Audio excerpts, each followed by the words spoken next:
Hello and welcome to the Supercast. I'm your host, Superintendent Anthony Godfrey. A Southland Elementary student is literally climbing his way to the top in a sport that is making its debut in the Summer Olympic Games right now. We're talking about sport climbing. On this episode of the Supercast, we catch up with Landers Gaydosh inside the Momentum Indoor Climbing Gym. Landers demonstrates some of his sport climbing skills and tells us about the recent USA Climbing Youth National Competition, where at just 11 years old, he finished second in bouldering and third in top ropes. We are here with Jonathan and Landers Gaydosh to talk with Landers about his climbing. But first, let's talk to your dad, Jonathan. You teach at Harriman High School. Yes, sir. Tell me a little bit about that. So I teach resource at Harriman High School. I co-teach an Algebra 2 trig class, and I teach a personal finance class, and it has been an absolute joy. To be honest, it's the first time I've really enjoyed teaching was when we landed in Utah, and I've 100% feel like we have the greatest special education team in the world there, because we truly are a team, and I feel like our administration is just 100% supportive of the faculty and staff and the children. Yeah. So it's been a blast. I've really enjoyed the last 3 years and looking forward to number 4. That's great. I'm really thrilled to hear that. Now you guys came from North Carolina. Yes, sir. Yes, sir. Transylvania County, if I'm not mistaken. Transylvania County, a small town called Brevard, North Carolina, just south of Asheville. And so we moved from a little tiny pond to a big pond. Yeah. And your wife taught me how to say Appalachia properly. Yes. Yeah. Appalachia, that's right. Yeah. Appalachian Mountains. And your wife, April, works in the district administration. And so we're really glad to have your family as part of Jordan School District and to bring that perspective from North Carolina. We enjoy being here. Utah has been a blessing for our family, from the job perspective and meeting new friends and people and getting to see the world. Now, you strike me as an outdoorsman, and Utah must be a nice place to be into camping and that sort of thing. Oh yeah, there's a saying, especially in the climbing world, that climbers don't die and go to heaven, they die and go to Utah. so this is the perfect place for that, and we also love to fly fish, and it's a phenomenal state for fly fishing as well. Yeah. You were a climber when you were a kid a little bit, right? Yeah, I climbed. I grew up in Birmingham, Alabama, and believe it or not, there's quite a pretty good climbing scene in that area, and grew up climbing at a place called Horsepins 40, which is a very unique kind of rock with very unique features. Believe it or not, rock does have different textures and features, from the granite here in the Wasatch to the granite in Yosemite. It's very different. And so I grew up fortunate to be able to be outside and climb, and but I was not very good. But now, Landers is carrying the tradition on. Landers, thanks for talking with me. Now tell me what grade you're in and where you go to school. So I'm going into 6th grade, and I go to Southland Elementary. And how do you like it here compared with North Carolina? Probably miss your friends a lot. Yeah, I definitely do miss my friends, but the mountains are quite a bit more fun. So the mountains kind of offset the loss of the North Carolina friends a little bit. Yeah. So tell me, what got you into climbing? When I was in preschool, my dad worked at a climbing gym, and he used to pick me up, and he would always take me to the climbing gym because my mom was still at work and just had to go. So while you're at a climbing gym, you figure, why not climb? Now, preschoolers tend to climb a lot anyway, but you decided to get serious about it. Yeah, when I was in preschool, I wanted to travel the world, and so climbing was like one of the few sports where like when you're a kid you can travel the whole United States. And So you've been climbing from what age? about like 4 or 3 to 11. Wow. So you're 11 years old. You have done more climbing than I will ever even think about doing. I'll just tell you that right now. We are here at Momentum in Sandy, and I walked in to see these walls, and I brought my son, who's 12, here a few times. He got a pass, came in. I'd forgotten how high these walls are. Do they look high to you when you're walking in? Or not anymore? Are you just so used to it, Yeah. this is something you conquer daily? Yeah. Mainly when you go outside, it can be a little scary because how much bigger the walls are than in here. So how much do you like to climb indoors versus outdoors? I definitely like outdoors a little bit better, just because you're not pulling on like the same walls and the same like handholds. And Now, I don't know a lot about climbing, but I do understand that there are names for certain paths up a mountain. Is that right? yeah, And those names get a little crazy, don't they? I do. Can you tell me some of the crazy names out there for the way up a mountain? There are a couple that are like Midnight Lightning, which is a very famous climb. Now, have you done Midnight Lightning? No. It's in Yosemite, but no. That's something you aspire to, maybe. Yeah. Okay. Which you just did in Wild Iris. Oh yeah, White Buffalo. Jonathan, what are some of the names that you remember, those routes? A couple of them. He just did one called Poker Face Alice in Wyoming in an area called Wild Iris, and the whole, I guess the wall is called the OK Corral, and so all of the climbs have Western names. So Poker Face Alice is one. Give My Love to Rose is another one. And it's funny because, you know, I think about all the Western movies. One situation is the guy saying, "Hey, give my love to so and so in case I don't return." Right. And then he did that would be a daunting climb. And now that Yes. you mention that, you know, give my love to Rose. Now I'm going to climb, Yeah. and who knows if I return. Then, of course, he did White Buffalo. He climbed a really famous southeastern climb called Bumboy, which is such a unique rock. And he climbed. He's the youngest to climb one right here in Little Cottonwood Canyon called Big Guy, and it's kind of a pretty historical landmark because it's a boulder. It's about 45 feet tall, and you climb it without a rope. And the LDS Church had drilled into it to break off the granite to build some of the temple downtown. Yeah. And so not only is it historical climb in Little Cottonwood, it also has a historical story to the rock itself. It's a beautiful piece of rock. It's a 45-foot boulder.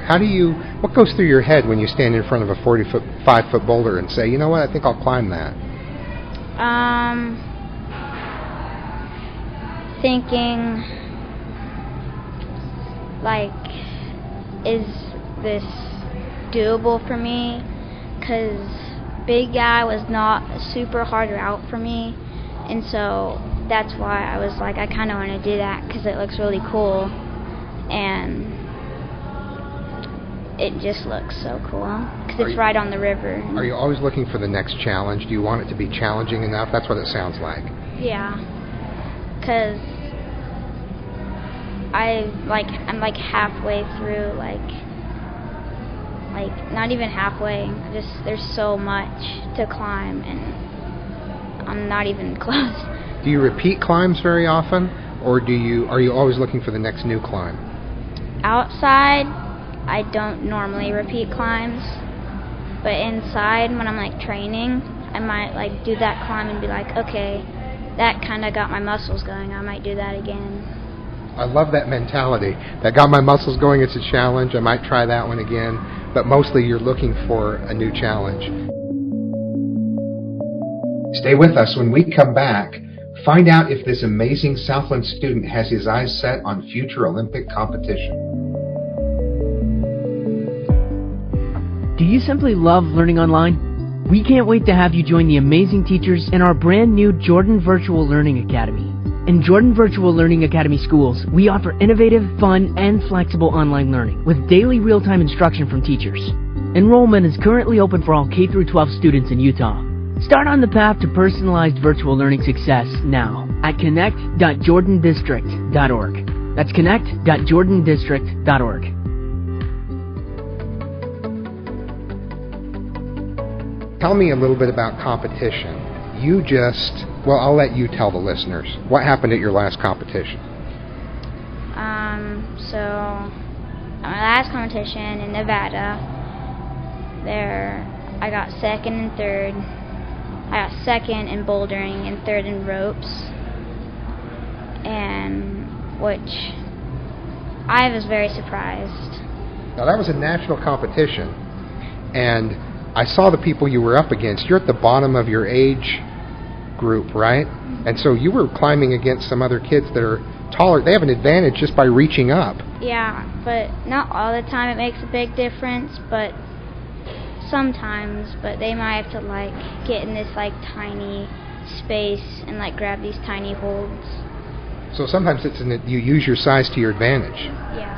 Jonathan, tell us a little bit about how those are structured. What are some of the categories and how does the scoring work? The categories, they have youth junior all the way down to youth D. Youth C, which is what Landers is in, it's ages 11 to 12. And then B is 13, 14. And then A is 15, 16. And then junior is 17 and 18-year-olds. So he was competing in a national competition. Bottom of his age bracket, took second and third in different categories. Yes, if he was 1 month younger, he couldn't be any younger for his age group. So he is at the very, very bottom of his age group. Competitions are laid out it's now a 2-day competition for rope climbing, and then he took a 2-day rest because he doesn't speed climb, and then it's a 2-day competition for bouldering. He had to climb 2 routes for qualifier, and he made it through that round. Then they had semifinals the morning of, and in the semifinal rounds they have to go into an isolation room with all the other kids that are in their age group. The isolation is so you don't see the path other people take up the climb. Exactly. They don't let them see the route, so that not only are they having to have the ability to climb it, they have to have the ability to read what the route is supposed to make them do or make their body movements and their footwork. I think we ought to go out and see you go to work, and you can kind of talk me through how this all works. We're here in the cathedral, if you will, of climbing, Momentum. These huge walls that curve back at us with lots of colorful shapes and bumps. You probably see a route right there, don't you? Yeah. So tell me how you get ready to climb. So I have my climbing shoes. I'll put those on, and then... They look like they're made out of hard rubber. Well, some of them are. Some of them are made of hard rubber to last longer, but these are made of soft rubber. Okay. So when you step on a hold, they give a little shape. bit? Yeah, okay. They take the shape. And they're very bendy. They don't really break easily. Okay.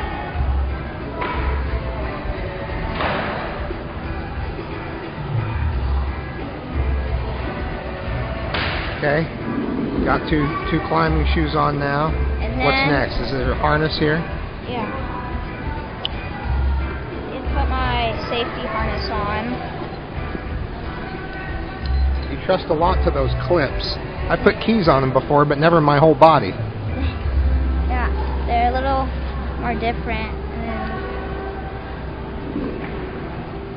Kind of do the double check of the equipment here. Then tighten the waist. I can see you've done this a time or two. Yeah. We're here in the corner. It looks like this wall has a terrible skin condition. I'll be doing this white one, a 510B. So you're going to be taking the white? Yeah. So you're tying in. What do you call it now? You're tying the rope around your harness. Yeah. The knot is called a figure 8. Yeah. It looks like an 8. Yeah. And you just follow that rope. Okay. All the way around. Hook it back through. I'm already lost, but it looks really good. Wow, that's a perfect knot. It looks nice too. When you fall, it tightens. Okay. And then if you have a little more extra, you might like tie just like a regular like pretzel. Okay. Like that. I don't have enough, but you might tie that so it doesn't like fling around. Just to tie it off. Okay. Yeah. Cool. All right, so now it's being hooked into a pulley and a clip, right? And so that, are you going to clip that pulley to the front of you? Yep, just like that. Okay. So now he's on belay. He's on belay. Yep, you're good. So as he goes up, he'll clip the rope into the quick draws. Oh, okay. That way. So that way, if he falls, wow, he still falls, but he gets caught there. I don't walk as well as he climbs. He's just like, oh, step, step. And now the wall is curved back. So that changes fast. Yeah. And it's steeper. Believe it or not, I mean, I've done this one right here, and it's steeper than it looks. It looks pretty steep. Landers, you just scampered up there. That was just crazy. So, is that like your happy place to be climbing and then gliding down like that? Yeah. That is awesome. So, does that wear you out at all, or is that just like a routine thing? That one was like a warm-up, so when I get on like harder things, I don't like pull a muscle or anything. It kind of took my breath away to see how fast you go up there and how confident you are just with your next step. That was awesome. Very cool to watch. Thanks for joining us on the Supercast. Remember, education is the most important thing you'll do today. We'll see you out there.